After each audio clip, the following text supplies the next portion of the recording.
So na natay sudan nga simple kayong lutoon, nya lami kayong kaunon. Sa this video mga friends, ato tag isnina kay magpalit ang manok, wa tay paninda, wa tay kwarta, so manok kay maratura. So di ko itong adto mugutang-gutang sa tagamay kay. Igong bayta.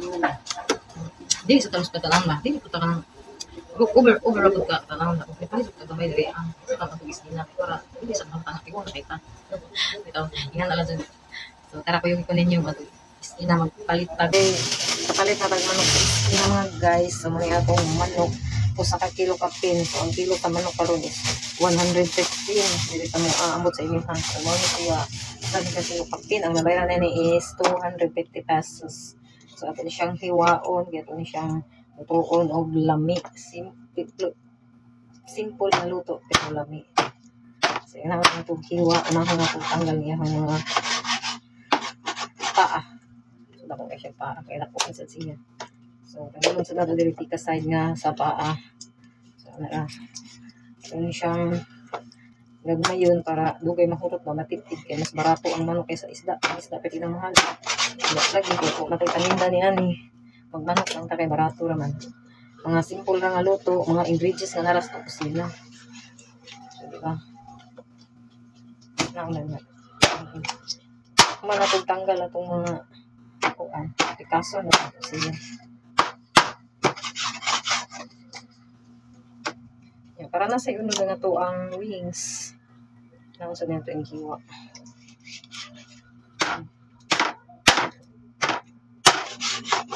So, mulong ito yung ilain. Sama na itong laman sa ito ang inununang manok or hinumba nga manok.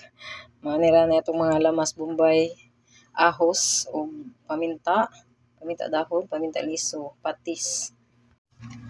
So, kahoy lang ka. Kaya sila takalong paninda. Mapda niya tagasol niya. Tinguan, di takalungkag.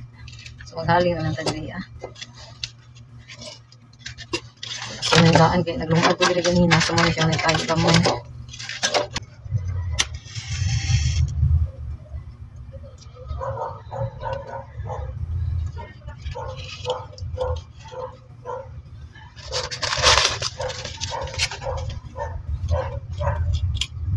Kahoy, pinagita kami sa silingan.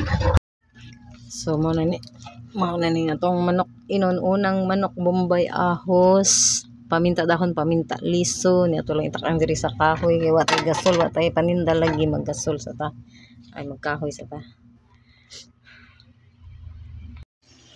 Wow! Luto na itong chicken adobo. Sobrang luto na, lamit na kaayo. Manilami kinahubas. Ayaw mo dyan gusto na ako kaning magmantika na ba? Kanang hubas na siya. Mantika na lang niyang o galingon ang nahabilin. So lami kayo. Bahog sa rice.